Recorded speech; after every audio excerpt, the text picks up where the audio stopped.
আমার অনেক দিনের ইচ্ছা ছিল 5 স্টার হোটেলে আসার, আজ সেটা পূরণ হলো। এইসব ফকিন্নিগুলো এখানে ঢুকে কিভাবে বের হয়ে যা, নলে কিন্তু ঘাট ধাক্কা দিয়ে বের করে দেবো। সালাম ম্যানেজার, তুই কাজটা ঠিক করলি না। একদিন এই হোটেল আমি কিনে নেব।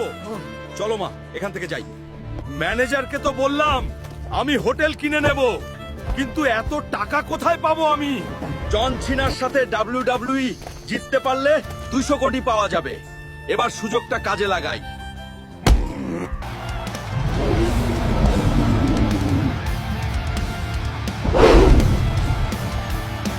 বন্ধুরা, তোমরা লাইক সাবস্ক্রাইব দিও, আমার আত্মবিশ্বাস বাড়াও যাতে আমি জনকে হারাতে পারি। ধন্যবাদ বন্ধুরা, তোমাদের সমর্থনে আমি জিতেছি। এই ম্যাচে বিজয়ী হয়েছেন হাল্ক ভাইজান এবং পেয়েছেন 200 কোটি টাকা। এই শালা ম্যানেজার, তোর চাকরি শেষ, আমি এই রেস্তোরাঁটি কিনে নিয়েছি। হাল্ক ভাই, আমার ভুল হয়ে গেছে, এবারের মতো মাফ করে দিন।